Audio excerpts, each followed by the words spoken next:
some of the plays he makes are absolutely ludicrous. So I don't want to I don't want to downplay the talent and the pure just excitement I have watching Caleb Williams, because I think he's just, the things he's able to do is like pretty rare.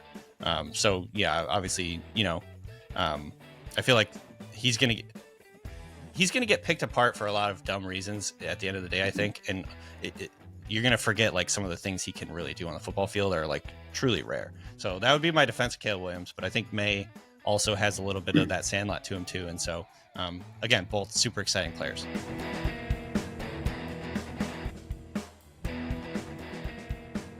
Okay, we interrupt this slog of a Patriots season.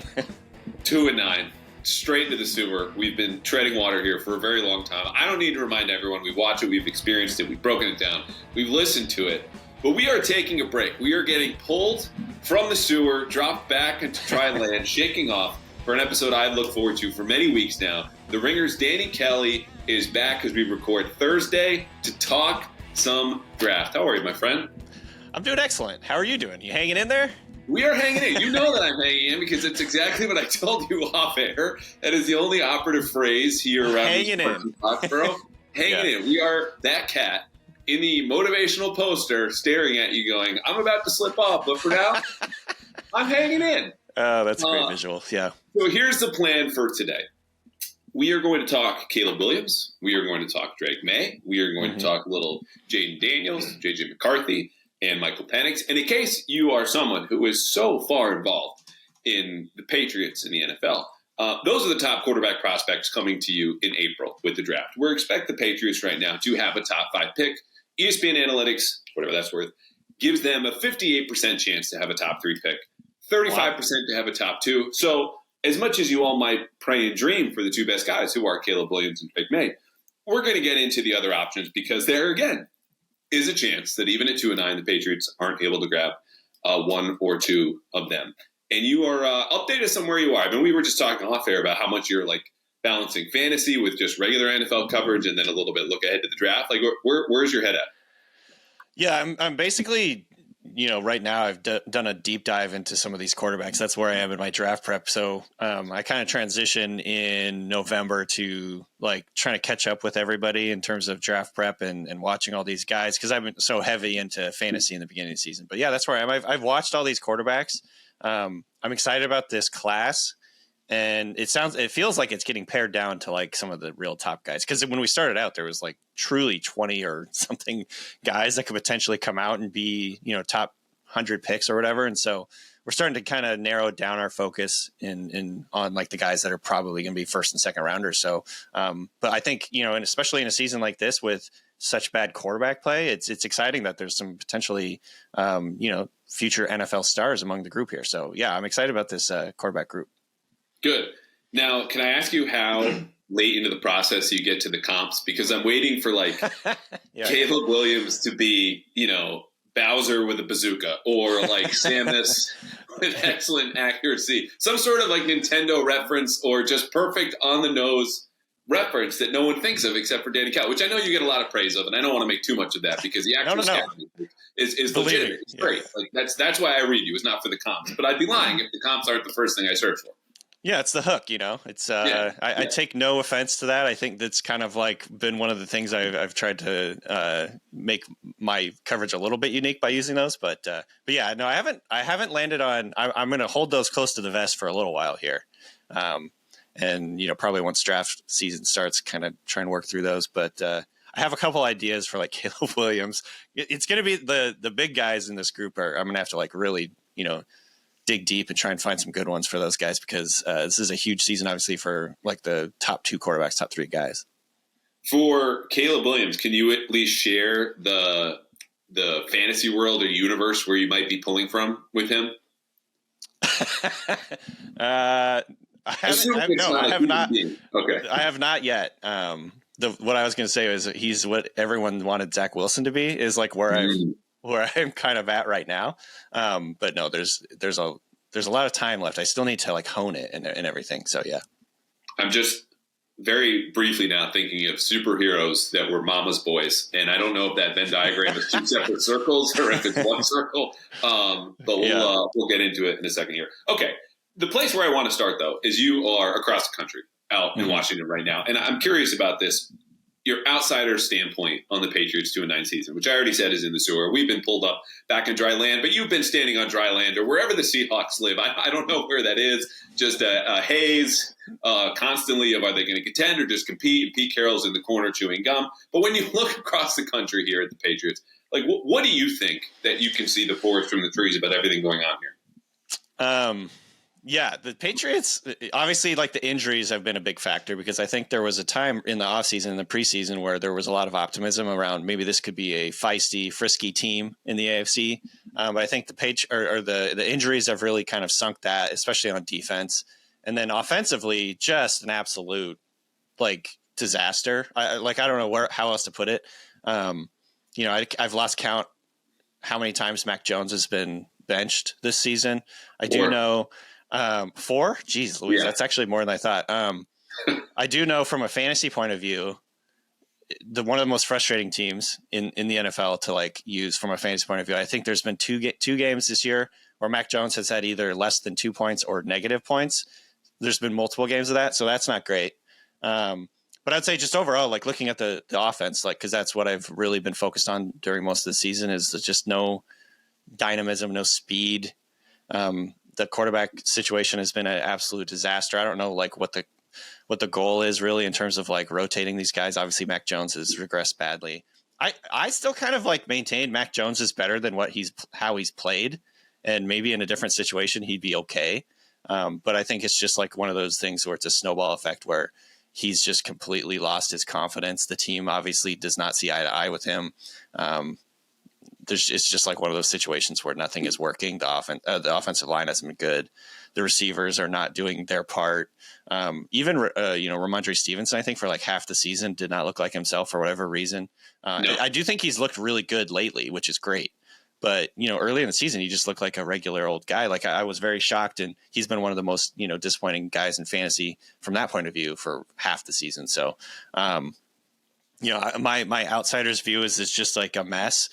And it's hard to put blame on any one person because it's nobody has been good, really. So you get it. That's the summary. You get it. You might as well be here in New England with the rest of us. It's a mess. You mentioned Mac Jones. I should say now because, again, we had planned long ago to do this episode. The update this week is Mac Jones is taking a back seat. He worked on scout team on Wednesday. Bailey Zappi is being prepared to start, according to The Athletic.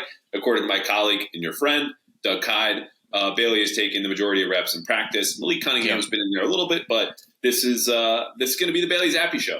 And I have no analysis to add to that. I'm sorry. We might talk about the game a little bit later on Sunday. It's all bad. Danny just told you it's a mess. I'm not here for the mess. We're here for the future for a little bit. Okay. So before we get to the quarterbacks, just some ground rules here. Okay, we're working from the following premises. Again, the Patriots tracking for a top 5 pick. Right now, they would have the 3rd overall pick. We're going to assume it lands somewhere in the top 5.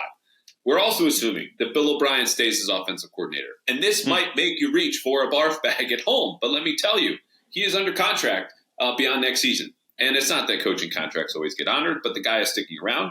I believe he's a friend of ownership. And so if he's sticking around, so is the offense, which we know is a Patriots base, but you can throw in a little bit more shotgun, some empty, some RPOs, everything we thought we were seeing this summer. And lo and behold, it was just a 2-month mirage before we got to this bleep show. The last thing, we are assuming the Patriots are intent on finding their face in the franchise, a quarterback to start over. We all love Maserati Marv, as it was put by Gus Johnson way too many times in that Ohio State game that he had 2 months ago. Marvin Harrison Jr. is going to be great. Jeff Howe has already made him a Hall of Famer. Not going in this discussion or in this draft. So now that I've said all that, Caleb Williams, what's the skinny, man? We've been hearing about it for 2 years. Won the Heisman last year and still seems to be that same player. I think the story with Caleb Williams is this happens all the time. I think in the draft process is there's been a little bit of Caleb Williams fatigue. Obviously, there's been some. The USC hasn't been winning as much as everyone maybe expected or hoped. There's been some struggles. He's had a little bit of adversity. Obviously, a lot of people are talking about the fact that he jumped into the crowd and was crying with his mom. And that's all going to be a huge talking point during the draft process. But at the same time, I think he hasn't really changed that much. He is, he's still in a very very exciting prospect. Like if you look at the overall picture, he's got really good traits.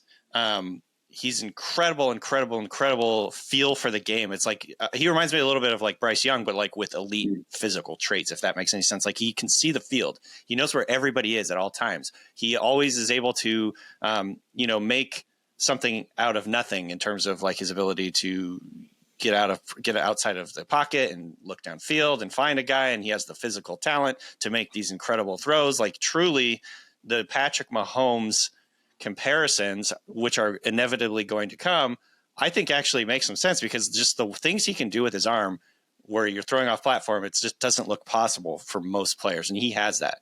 I don't think he's necessarily like a Mahomes level player, obviously, because Mahomes is, maybe the second best quarterback in NFL history, or he's at least trending to be that. But, I think obviously like stylistically, there is some validity there in my mind. With Caleb Williams, the big question, aside from the crying thing, which I'm sure people are going to talk about ad nauseum, the big question is can he play on time? I think the thing that really struck me when I was watching it was almost frustrating at times is he never just like hits his back foot and gets the ball out. A lot of the time it's like he'll drop back, he'll look, he'll scan, he'll move around, he'll strafe about, he'll spin away. It's like Russell Wilson out there kind of. And, he's incredible at that. And like the stats will back that up. Like if you look at his stats, they're incredible. And his physical traits, like I said, he has an elite arm. He's, I think, actually more mobile and faster as a scrambler than people give him credit for. He's like pretty athletic and agile and like able to create on his own as a runner. But again, this like the bottom line is he's incredible traits, some like circus throws, but can he play on time is I think going to be the big narrative. That's a great point, because when I look at him, there's an understandable aspect of his, you could call it immaturity. Let's put it that. And this is putting this stuff to the side, but within structure, within the system, because he's a young player and he's got all that talent. You want to show that talent as much as you want to use it to apply to winning and drive winning. Mm-hmm. And then you look at the structure around him and the defense that he's playing. It was almost like Mahomes, who you made the comp. That was a situation at Texas Tech. Like he was taking those risks because he had to chase the upside, because scoring 60 points, 50 points was the only option for him with the team that he was playing around. Do you think some of that, immaturity is driven by the situation and the lack of defense and everything that's gone on at SC? Yeah, absolutely. I mean, you said it perfectly. It's like he has to put the team on his back week in and week out. It's, I think people are coming down a little bit on him for having some turnovers, like especially in that Notre Dame game.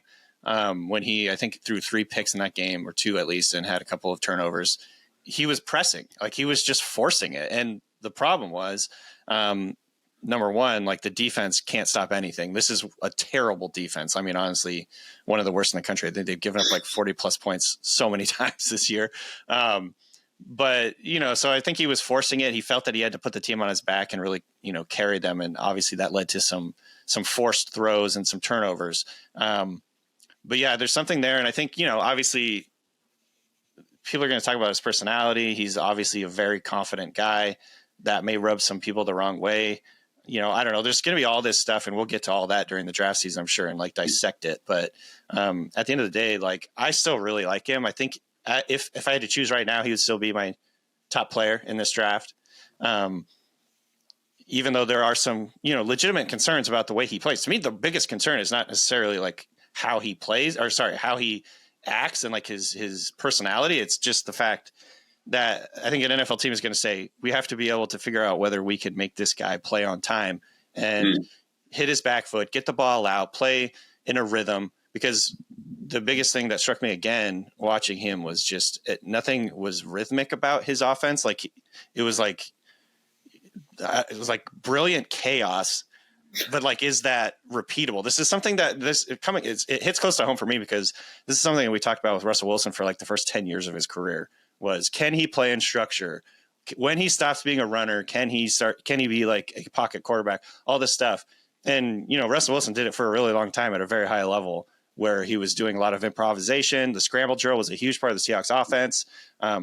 So I think, his floor, I think Caleb Williams' floor is still very, very high. But the question is going to be, it's going to be a nagging question I think a lot of people have is like, is he the type of guy that's going to play in structure of the offense, or is he just going to like run around and try and make things out of nothing? Right, that discipline. Let's call it the maturity. I mean, that's the best way you can capture it right now. Are you going to grow into that once you move into a new environment, which may not even demand that maturity? It might cause for more immaturity of just keep looking for the home run in light of overlooking the single and the double. You've thrown out a lot of names there that are interesting to me, and I want to get to a different question. But like sticking with the Mahomes-Wilson mentions, the end of his career, and no one's holding you to this draft opinion prediction as we record here November 30th. Does his career, again, highly dependent on wherever he goes, end up closer? Like not in the neighborhood, but you're like the town over from Mahomes. Or is it kind of on Russell Wilson Street? Like where do you think, based on just what we know now about him, where he ends up? I mean, it's obviously like a bold thing to say that it would end up in the Mahomes area. I'd say it's probably more realistic in the Russell Wilson neighborhood. The other name I think that's going to get thrown around here a lot that I could see being similar is Kyler Murray. He's kind of in the same vein. Like if you watch Kyler Murray, it's like a little bit chaotic. I gotta say that scares me though. Like we talk about maturity, I don't have to think around that. With him, and I don't know. I am a big Kyler believer, but at the same time, I think the chaotic nature of his game is why there's some uncertainty whether he's going to be like a long-term player to build the franchise around in Arizona. Well, it's yet to be seen. But, you know, obviously there are different players in different sizes, but I think, you know, stylistically, Kyler likes to run around. He likes to make things out of structure. But I think there are some question marks about like playing in structure and the longevity of like that style of play. So, that's maybe like the floor comp, if you will. But obviously he's a good player, I still think. And I think he's the type of player that you can build around. Kyler is. Okay, so we've all seen the Patriots struggle to score this season. That has been no secret. But I have something new for you. And that is the fact that you at home or walking the dog or at the gym or grocery shopping, you yourself can score this season with FanDuel, America's #1 sportsbook. Because right now, new customers get $150 in bonus bets. That's $150 in bonus bets with any winning $5 moneyline bet. Again, $150 if you pick a team and that team wins. And if you've been thinking about joining FanDuel, you've heard me talk about them a lot. There is no better time than right now to get in on the action because the app is super easy to use. And if you don't like picking straight up winners, you could go with point spreads or player props, over unders, and tons more. Just visit FanDuel.com/Boston and open up the NFL season on your terms with FanDuel, the official partner of the NFL. Ever wish you could navigate the betting field with the confidence of a pro? Enter Odds Are. They're not a sports book, but they're the sports betting advisor you've always needed. It's like having a playbook for smarter bets right in your pocket. I've been absolutely loving the experience, and I think you will too. Especially since Patriots Press Pass listeners get a 30-day free trial. Elevate your game day and join the smart betting revolution. Go get it at oddsr.com/presspass. That's oddsr.com/presspass. Right.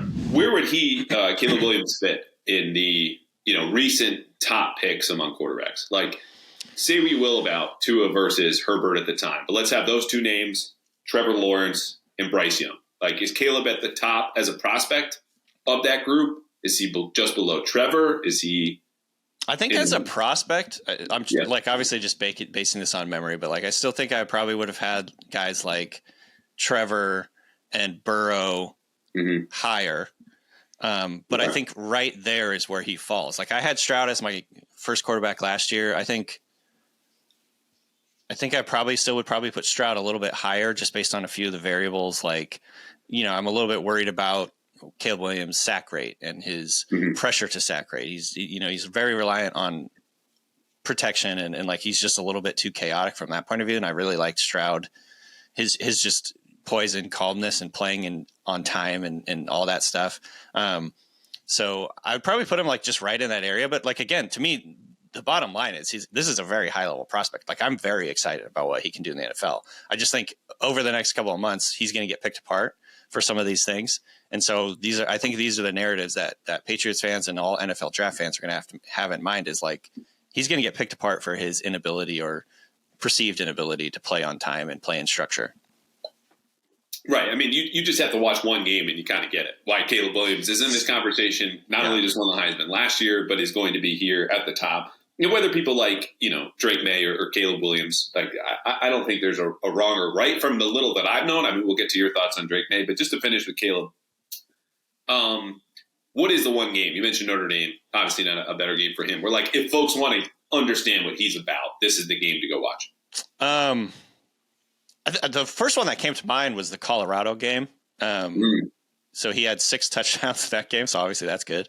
But I think you get the kind of the full Caleb experience watching that game, because there's one famous play where he's like drifting to his left, escaping, like he got flushed out of the pocket, drifted to his left, and then like essentially did a jump throw to like the middle of the field, like on a frozen rope to the guy, and then his receiver went and scored a touchdown. It's like, this is the type of plays you're going to see and get from this type of player. He's a guy that can keep plays alive. He's very dynamic. I think he's a huge pain to defend for the defense. So that game came to mind. He completed 30 out of 40 passes. So obviously this is the high end of games, and this is like, I think the good case of what you'd be getting from Caleb Williams in the pros. But obviously, he's had a couple ups and downs. The Notre Dame would be like the other end of the spectrum. If you're worried about him, watch the Notre Dame game. He's forcing it. He threw 3 picks in that game. I'm looking at his box score now. And so, obviously I think he falls somewhere in the middle of that. But like, again, I don't want to come off like I'm being negative about him, because I'm very excited about him, to be totally honest. Like, I think he has the talent, the physical talent, the traits, the aggressiveness, the mindset, the confidence to be a star in the NFL. It's just, I think there's a long time between now and the draft, and he's just going to get picked apart for some of these perceived weaknesses. Well, I mean, you gave small credence to like the Mahomesian comps in good and bad ways, and part of that situation. So I think that speaks loudest of everything we said here. Like, I'm glad that was the dismount here on Caleb Williams. Reinforced, still very much believe he's worth possibly the number 1 overall pick, and you like him better than Drake Maye, who let's get to right now. What is the difference in your mind between those two players, aside from, Drake is in a different situation in North Carolina. He's 3 inches taller. He's a bigger player, fits more of the traditional mold. But like there's similar arm talent there, is there not? Yeah, Drake Maye is another really high level prospect, I think, honestly. And it's funny because the comps are so high end with both Williams and Drake Maye. Obviously, I think Caleb Williams gets like Mahomesian comps because of the way he plays. I think Drake Maye looks and feels a lot like Justin Herbert when you watch him. Just like about the same, stylistically, like aesthetically, for whatever reason, he just looks like Herbert out there, like the way he throws and the way he runs. So I think it's a philosophical thing. It's like, if you're building a team, just picture it that way. Do you want a guy like Mahomes, or do you want a guy like Herbert? And take away the surrounding cast, because obviously Mahomes is playing in the Andy Reid system. He's had like a great supporting cast. He's been on a good team. And then you have Herbert, who came to the Chargers, who is just always a mess. So I don't know. Like, to me, Drake Maye, I think, big, prototypical size, prototype arm. He's athletic. He stylistically plays on time more, which I think is probably going to appeal to a lot of teams. I could see a lot of teams ending up having him as their number 1, and Caleb Williams having Caleb Williams as the number 2, just based on the fact that I think coaches will see him and be like, oh yeah, I can coach this guy in our system so easily. Like, he has all the traits, has all the arm talent in the world. Both of these guys are really young, and both of them take a lot of sacks. I think that would be one of the concerns I have, is like, if you look at their pressure to sack rate for both Caleb Williams and Drake Maye, it's over 20 this year. If you look at the top 3 guys, Stroud, Young, and Richardson last year, all those guys were 9%, 12%, 9%. So for reference for Patriots fans, that 20% is like pressure to interception ratio for Mac Jones. Like that's how bad it is and how frequent it becomes. And you can't live life that way at the NFL level with a quarterback like that. So the pressure to sack rate is something I've been looking at more, just because, like, Sam Howell is a good example. Like, Sam Howell coming out of college, his pressure rate and his pressure to sack rate was really high. It's over 30%, which is a really bad number.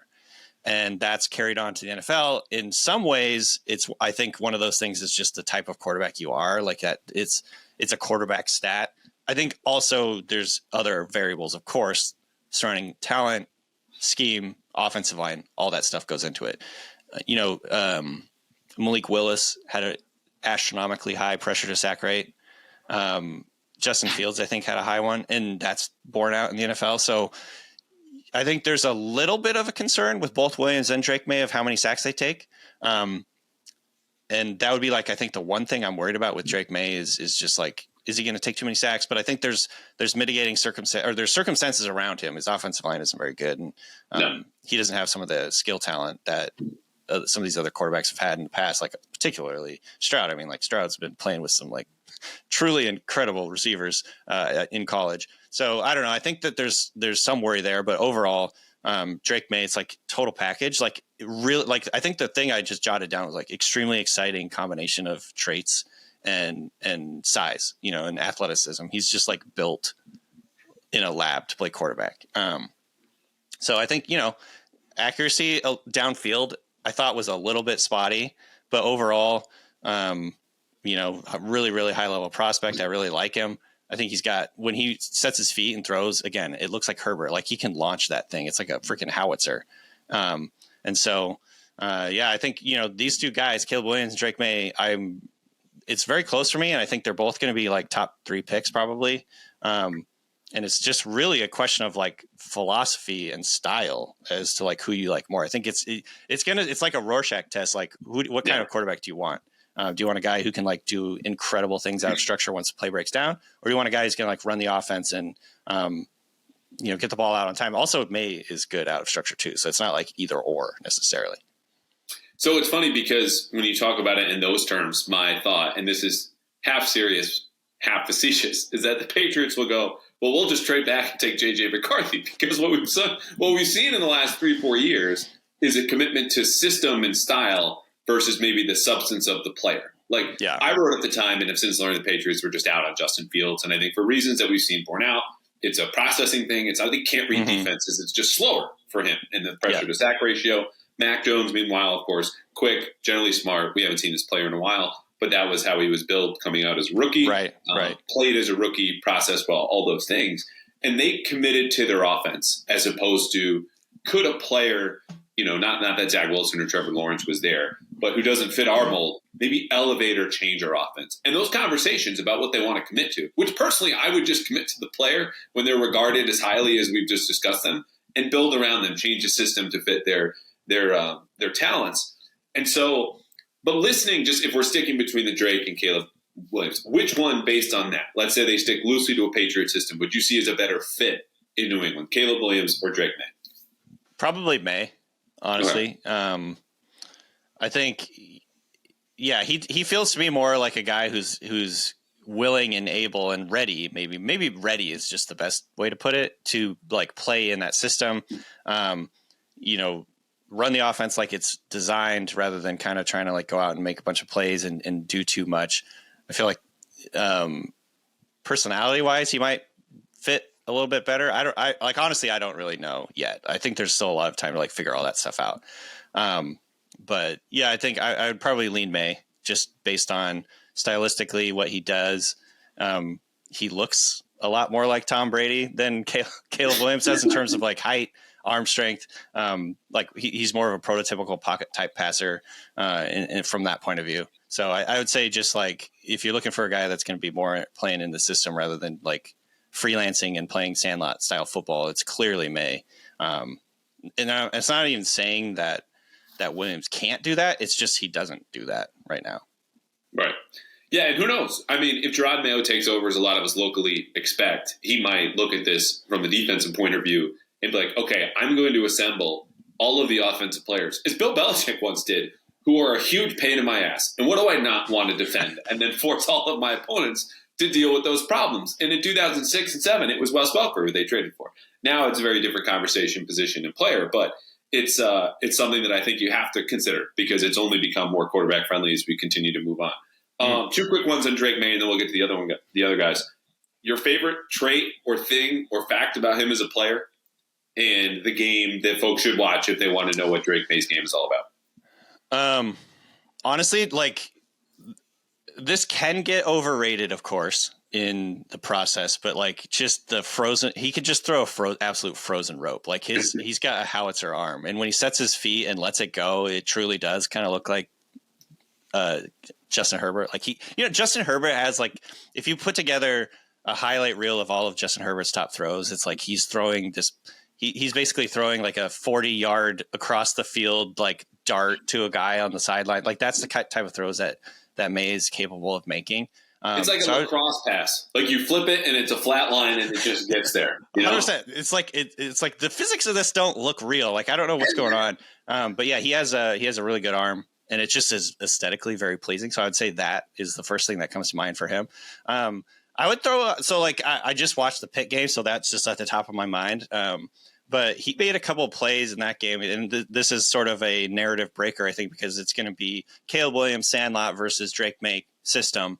But I think Drake Maye can make plays out of structure. He has a little bit of, football player in him. Like he can get outside the pocket and do things. He threw a left-handed touchdown pass on like a designed quarterback run. I think it was either a designed quarterback run or a scramble. I can't remember off the top of my head.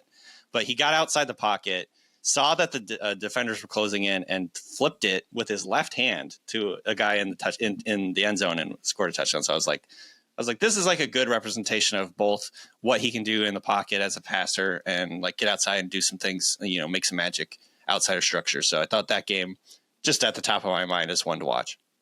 Okay. Honestly, that sounds more Mahomesian than some of the stuff we talked about Caleb Williams, like flipping left-handed passes. Yeah. I mean, it was an incredible play. Caleb Williams, by the way, has you can actually just look up Caleb Williams ringer, and you can read the article I put on him, because I put together some cut-ups of Caleb Williams Mahomesian plays. You can check it out on that article, and like some of the plays he makes are absolutely ludicrous. So I don't want to I don't want to downplay the talent and the pure just excitement I have watching Caleb Williams, because I think he's just, the things he's able to do is like pretty rare. So yeah, obviously, I feel like he's going to get picked apart for a lot of dumb reasons at the end of the day, I think. And you're going to forget like some of the things he can really do on the football field are like truly rare. So that would be my defense of Caleb Williams, but I think Maye also has a little bit of that Sandlot to him too. And so, again, both super exciting players. What are we going to pick about, since we did this for Caleb Williams, pick apart about Drake Maye? Because I see some recklessness in there. And again, very little that I've watched, but you're just going, I kind of get it, why you made that decision, but you just can't do it. Yeah. That's the first thing that came to my mind, especially when I was watching. Obviously, he's a young player. I think he's just a redshirt sophomore, so he obviously has a lot of room to grow and all that. Like some of these guys that he's competing against in the draft, process are like 24 years old and have been playing in college football for 6 years and have like 2,000 attempts in college. And so obviously there's like caveats to be thrown around. But yes, I agree with you. There was some plays where I was like, that was, forcing it when you really shouldn't have. I think I kept coming back to, he makes throws downfield where he has a guy, he has a chance to give that player a chance down the field, his receiver a chance, and he just like overthrows it by like 5 yards. So I'm wondering, and I didn't know for sure whether he was just like being safe and like throwing the ball to a place where only his receiver could get it, not necessarily putting the ball in danger, or if he's just inaccurate. I'm still trying to like kind of figure that out, because there's some deep passes where I'm just like, that had never had a chance. And maybe like in his mind, he's just like, all right, it's like sort of a throwaway. But I do worry a tiny bit about like his overall deep ball accuracy. It just can be a little bit spotty. And then of course, the sacks thing is the other thing I would bring up. I'm not super worried about it. But it is something to kind of like keep in the back of your mind, is like, can he improve in that area and get down and like get rid of the football and make the right decisions? Because I think right now he has a mentality similar to Williams, where it's like, I'm pushing the ball down the field, I'm making big plays, I'm trying to like put this team on my back. And sometimes that leads to sacks, sometimes that leads to interceptions or bad throws. Yeah, and a lot of drops around him. So then sometimes you're just, again, trying to put it in a spot where anyone else can get it. Yeah. Or just your guy can get it, and you hopefully are all alone at that point, even if it's just, it doesn't matter, because they're going to drop the ball anyway, which is North Carolina football. Shout out Chris Cotillo. All right, let's move on to the last year. I teased them earlier. Jayden Daniels out of LSU, who has shot up more than anyone. I think gotten a lot of Heisman steam as of late. J.J. McCarthy, who I've seen anywhere regarded as maybe mid first round pick or maybe early third. Like, again, it's November. There's not a whole lot here settled yet about the whole draft process. And then Michael Penix, shout out University of Washington. Good luck on Friday night against Oregon Ducks. So, of these three, who could crash the party? Who could join into the top 10, if any? Oh man, I think Jayden Daniels, probably just based on the hype around him. So just starting out with the other two guys, McCarthy. You were talking about like a Patriot style player earlier. Like I could see the Patriots liking this guy, and it's like exactly what you're saying. Not only is he a quarterback out of Michigan, which of course has a good historical context to it, but he's the type of guy that just like runs the system. You know what I mean? Like he is the facilitator of this offense, and he's like they're going to throw out the term like game manager as like a pejorative, but like I see it as like a positive. Like he's not he's making the right decisions. He's giving the ball to the players that are going to like go do the dirty work. And, obviously against some of the big games this year, he hasn't really been asked to do a whole lot, but I think that's just a system thing rather than like a quarterback thing. And so I think he's going to be, I picture him as kind of like a teen, like taken somewhere in the teens, probably if he does declare as like kind of like a high floor guy. I don't know if he has a ton of ceiling, but I think he could be, like a solid starter in the league. And then with Penix, I think Patriots fans have had enough of those mid-teens quarterback, high floor, fast starter, game manager. Like, is he? He's not throwing to like 3 top 10 picks or 15 picks of receiver, though, is he? No, absolutely not. All right. One difference. So, I think he'll be like sort of a tough eval, and it wouldn't surprise me if he goes back to school, but we'll see. I kind of got like Kirk Cousins vibes. Obviously, it's very early, so don't hold me to any of these comps. But like, a more athletic, more sprightly Kirk Cousins type player. The Michael Penix thing, I think, is going to be very interesting. Obviously, it's just like straight up weird to see left-handed quarterbacks. Like I had the same like sort of like thing with Tua. It's just weird. It's like I can't tell if he has like a weird throwing motion or if he's just left-handed kind of deal. You know what I mean? Like, I think the big deal with him though, obviously the numbers are incredible. He's another guy. He's like on the other end of the spectrum. He takes like no sacks. It's pretty incredible actually. And so I think that's something that could be really attractive to NFL teams is like he takes care of the football and he doesn't get sacked. I think the big deal with him and why I don't think he's probably going to be a first rounder, at least right now, based on sort of the narrative, but he's been hurt so much, like his injury history, going back to before he came to Washington, like he had, I think, season-ending injuries every year of his career. So he's a thin guy. He's a thin, mobile guy in that. I just think the medicals are going to sink him. But we'll see. I mean, obviously there's a lot of time between now and the draft, and maybe that will change, but I imagine he's probably going to be more of like a second round pick just based on like the fear around injuries. So, and then that leaves Jayden Daniels, who he's an interesting one because he's very thin framed also. The guy that came to mind when I watched him a couple of weeks ago before he had like the most ludicrous like production the last couple of games. He had like 10 touchdown passes in the last 2 games. The guy that came to my mind watching him was Josh Johnson, which is going to sound like it's a really low bar. Like that's like supposed to be a negative, but like if you go back to Josh Johnson's college career, like he was doing crazy stuff. He had like incredible numbers in college. So I don't know, kind of back up in Madden as well. Josh Johnson, Johnson, we're talking 20 years ago. Yeah. Truly like a remarkable career. I think people would probably look at my comp with Josh Johnson as like a negative, but like he's had like a 10 or 12 year career. He's played for like every team in the NFL at this point. But obviously, that's just stylistic and like body type, I think, because Jayden Daniels, the big issue with him is he's small, like he's skinny. But at the same time, his numbers, it's hard to really scoff at his numbers. I mean, he's like putting up better numbers than Burrow, which is truly insane. So, obviously he's a dual threat guy. He's got a lot of experience in college. Somebody posted a clip the other day. He was throwing a touchdown pass to Brandon Ayuk back at Arizona State. I was like, oh my God, that's insane. But he's been in college for since 2019. He's a starter as a true freshman, I think. So he's got a lot of experience in college. He's thrown almost 1,500 passes in college, which is great. I think this is something that I think teams are going to look at as a small edge going forward, especially with the success of a guy like Brock Purdy, where Purdy's, physically, I don't think he's anything special.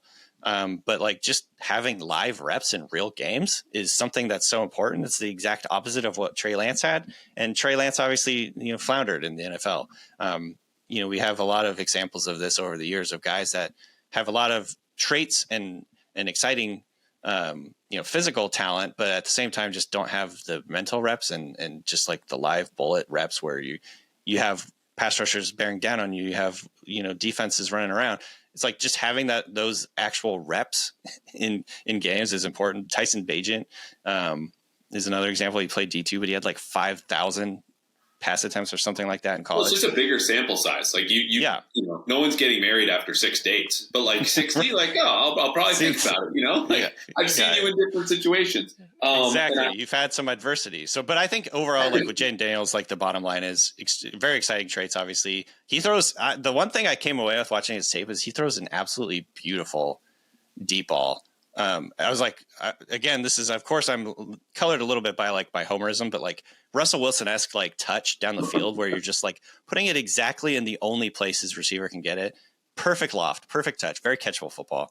And then of course he can run around quite a bit. He's a very dynamic guy, but I think the big worry with him is going to be he's thin framed, and obviously with Bryce Young, that's a big deal right now. I think a little bit worried about Bryce Young physically holding up in the NFL. Not that he's that small, but Jayden Daniels, I think his frame is going to be the big question mark.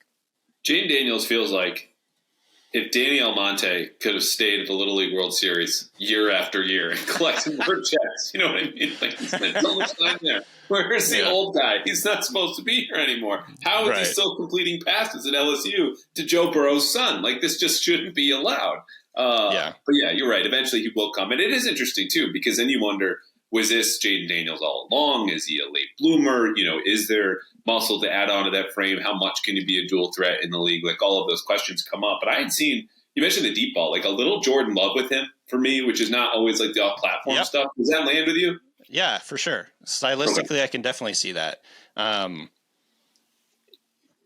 honestly, if he landed in an offense like what the Packers run, I think he could be very successful in the NFL. So I think that's a good comp, and I think he's probably actually more accurate than Jordan Love is, especially on those deep passes. Although Jordan Love has improved quite a bit in that area, but I think coming in, Jordan Love, he was very erratic, and we've seen that borne out a little bit in his game. He's just an erratic passer, erratic decision maker. I think Jayden Daniels, the thing that really stood out to me was just pinpoint ball placement on those deep passes. So again, it's very early. He's listed at 6'4", 210, which I'm I don't know if I buy that, because I think he just looks skinny to me out there, but we'll see, how that all goes when the combine and Senior Bowl circuit and all that. Yeah, everyone lies about your height or your weight on these official rosters. Again, not unlike Danny Almonte. It was just his age back then. World Series, this dusty-ass reference that I keep blowing in everyone's faces. All right, what's one thing? You mentioned the Caleb Williams, and I totally agree with this. When it comes to the silly season, it never gets sillier than when we're analyzing. And look, I've already talked about this on TV, but him jumping into the stands or his press conference, or he wants to go home and cuddle his dog, and we're going to get all up in arms about that. And then at some point, there's going to be someone like a J.J. McCarthy who's second round, and then someone at ESPN in late March goes, I would take him in the top 10, and we're whoa, we all have to readjust. What aside from that are we going to be talking about when we're a month and a half out from the draft, and everything is pretty much settled, but something is not? Ooh, good question. The first thing that came to my mind is where does Bo Nix come into all this? Oh, baby. Lay it on me. So some team is going to be oh yeah, this guy is a starter for us, and they're going to make him a first rounder. But another guy that's just been around forever, has been playing in college football for what feels like a decade. I think the storyline and the narrative that's going to happen with Bo Nix is obviously incredible efficiency. He's putting up Heisman level numbers, but I looked this up the other day because I was curious. Watching their offense, it's just like, this is just all screens. Like, this is just screen pass, screen pass, screen pass. And then they like, will throw something deep. It's like, obviously setting up like their deep shots or whatever. But I want to say Bo Nix has like one of the lowest average depth of targets of any player in college football over the last 2 years. So that is a concern. Other than that, like, I think you're going to get probably a lot of like Brock Purdy style comps where it's that people are talking about the experience, his ability to run the offense, maturity, all that stuff. I think that's going to be a big narrative when it comes to like Bo Nix and just taking care of the football, all that stuff. So I'll be interested to see where he ends up in this whole conversation. Yeah, and he looks the part. And I've gone too far in this direction where, like, I think we can all acknowledge the 6'4" guy, strong arm, typically white dude playing quarterback, like, gets a little tiebreaker there. Just for historically, you look the part. It could be quarterbacks, it could be U.S. presidents, it could be any number of things. And so when I remember, Justin Herbert, who you brought up with the Drake May comp, he'll get the bump too. Just anyone who looks historically like someone else who has done that job, you believe that they can do it on sight alone. I thought Herbert's accuracy is a question for me. And then he's in that system throwing a lot of screens like at Oregon. And I was like, I'm just out. Lo and behold, I was very wrong. Do you think, I don't know. Is there anything about this quarterback class too, and we'll finish on this, that you think will have kind of defining trait or about either the players or the process with which that we go through things? Because that year was a lesson for me of like, you could still look the part, get a bump, and then exceed expectations. Mm-hmm. Or Mac Jones in that whole class was a lesson in the surroundings matter. Whether it was Zach Wilson at BYU, Mac Jones at Alabama, even Justin Fields at Ohio State to a degree. Like, do you think looking at this class will have one kind of takeaway in the years to come? And I know it's very early, it's still November. I'm really putting you in a shit spot here with an interview, but either a commonality among the prospects or we're getting smarter and this is the next thing we need to learn about scouting quarterbacks. That's obviously a tough question. I think the thing that honestly comes to my mind when you ask that question is just, what is the NFL going to do about what I perceive as like a quarterback problem? You know what I mean? Like there's just a lack of quarterback talent right now across the league. There's no middle class quarterbacks. It's basically just the elite guys that are being paid $50 million a year. And then we've had like 20 or 30 random dudes, like half these guys, truly some of these guys I've never heard of, like Tommy DeVito. I've never heard of this guy before. They got Tim Boyle starting games. He threw one touchdown to 13 picks in his 3 years at UConn. Where are they finding these guys? But then at the same time, it does feel like the NFL has this reticence to pick guys too early still over the last few years. And maybe that's just a reflection of like the way that they viewed the talent. But, going back to 2022, Kenny Pickett was the only first round pick. You saw Desmond Ridder fall. You saw Malik Willis fall. A lot of people thought he was going to be a first rounder. You saw Sam Howell fall. He was going to be a first rounder. He fell to the 5th round. I think what I'm getting at is there's a weird disconnect between the lack of quarterbacks in the NFL and teams are still waiting really long to pick these guys for whatever reason. Last year, obviously, we had 3 first rounders, but Will Levis fell out of the first round. Hendon Hooker fell into the 3rd round, I think. And so I think there's this weird contrast, I guess, where like it feels like there's not very good quarterbacking in the NFL, and NFL teams are less likely to reach on quarterbacks than they ever were before. I don't understand. It's not me, it's you. Like looking at the quarterback class, we're not screwing this up by not making it a more hospitable environment for quarterback to grow. And people in New England are all like, "Oh, right here, it's the thing, the Leo DiCaprio meme, staring at the TV and jumping out of your chair." Like that's. I think it's so like in the old days, or like even just a few years ago, it felt like, oh, quarterback's so important. Even bad quarterbacks are going to get pushed up into the first round. You know, this was like the way the NFL operated. And then over the last few years, I don't think I'm really answering your question, but like, this is just the thing I was thinking about when you were asking is basically like, will the NFL push these guys into the first round like we saw for most of the history of the NFL? Or will we continue to see guys fall to probably where they should be drafted in the 2nd and 3rd rounds and developed and like take a while to get there?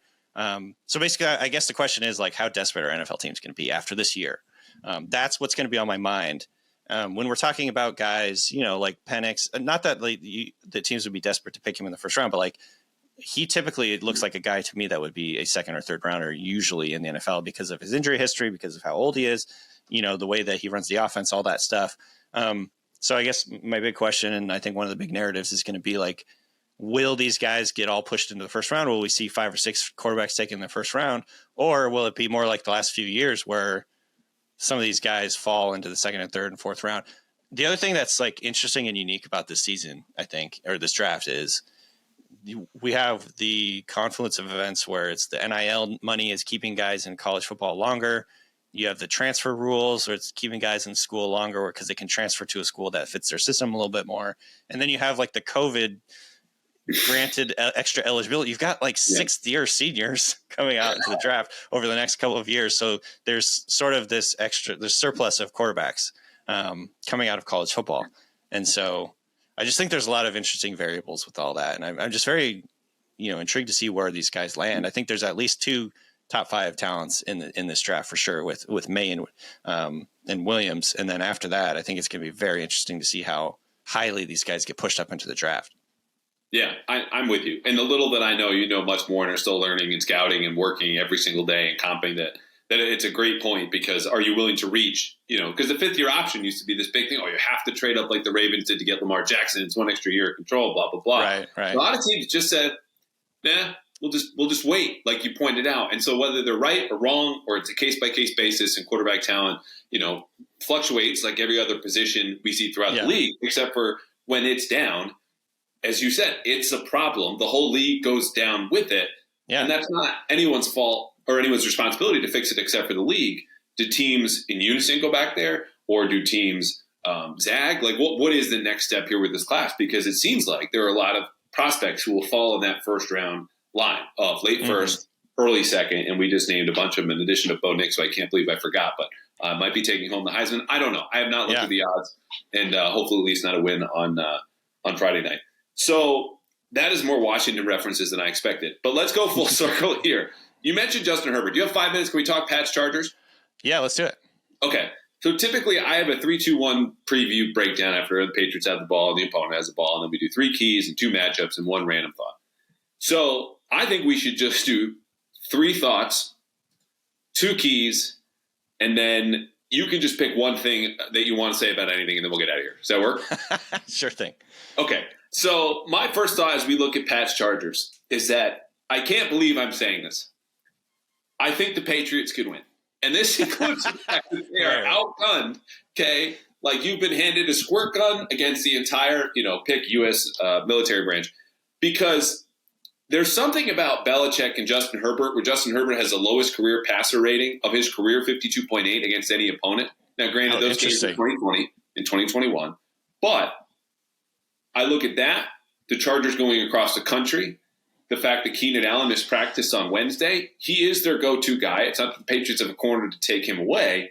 And the Chargers stink, suck, bad on defense. And so it will take a series of very bad Charger-like errors, though that's happened. Their only wins are against bad teams in the Vikings. They're 4-7, the Patriots being 2-9. But they're bottom 10 in every metric by DVOA. If the Patriots run the ball and Bailey Zappi simply just does not screw this up, this could be a 13-10 Brandon Staley is fired on Monday kind of game. Am I crazy? I'll take it back. I know I'm crazy. How crazy am I?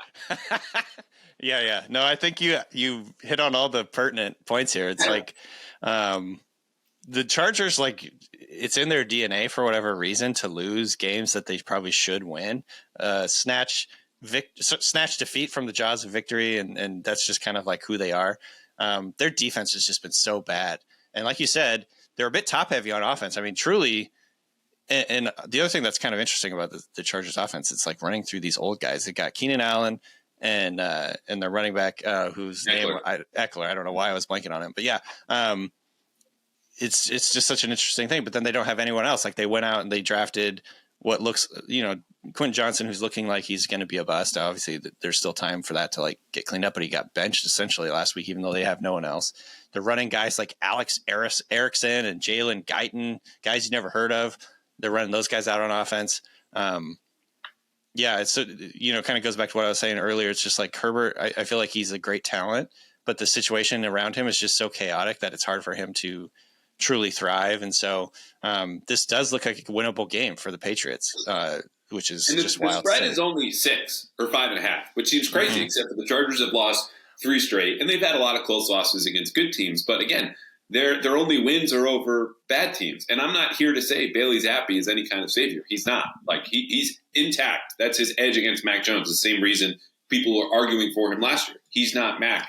That means more this season. But the Chargers stink. They're also bottom in the league by DVOA at defending the middle of the field.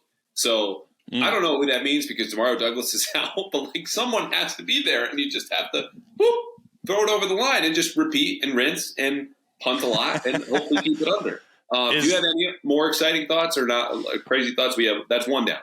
I don't know. I do think I still just have so much faith in Herbert. I at the end of the day, I do think the Chargers will win this game. Yeah. I think obviously there's a reason to be worried if you're a Patriots fan because you want to lose, and the Chargers are just notorious again. Like for losing games, they should win, but I still just think Herbert's too good to like. I think they will take care of business. I think Keenan Allen will probably play. Is Pop Douglas definitely not playing in this game? It's his second concussion in less than 2 months. He entered the protocol, as I understand it, on Monday. Okay.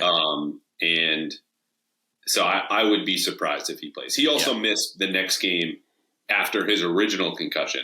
And so I had seen something about how he told the media he didn't have a concussion, but he told me right to his face. He was snacking on an orange, peeling it off, smiling after the worst loss of the Belichick era, the most boring, depressing game. He's like, "Yeah, I'm good. Which really should have just been assigned to me. Which here's the thing: people mad about that, I get, but a Patriots player directly answering a question about an injury needs to be celebrated like any kind of eclipse or rare event in space, okay? Because it just doesn't happen. So, of course, I'm going to share it with you. I'm sorry it was wrong, but then also told folks on the last episode I would be surprised if he plays, which was a hint he's in the protocol. Anyway, I'm with you. For the record, I think the Chargers will win 20-9, but there's absolute disaster here potential for a Patriots win for both sides. Absolutely. It's just crazy. All right. I know my boss, Bill Simmons, is on record saying he's officially worried about this game. So that gets my spidey senses going a little bit. Yeah. Yeah. That's all we have now is just anxiety for the next 6 weeks over good things happening, quote unquote, good things. Last thing here, kicking situation. Bad time for Chad Ryland, who I spoke to this week. Kid has missed 35 yarders in the last 2 games. The last one should have tied the game against the Giants. They have Matthew Wright in, who I completely missed. It was an NFL kicker that existed for the last 3 or 4 years. And I don't know who's going to kick on Sunday because I know they're competing in practice, and that's not a situation you want to have. But it amazes me that we got through almost 3 months of the season, and of all the problems that they've had, we've just completely glossed over until this week. Oh, the Patriots can't make field goals. And he's had 2 misses from 30 to 40 and 40 to 50 and 2 beyond 50. So it's not like a total disaster. But for most teams, you'd be going, what the is going on? And yet there have been so many. What the is going on that we only just now got to this kicking situation? That's my final thought on this game, which, who knows, might result in another field goal at the end.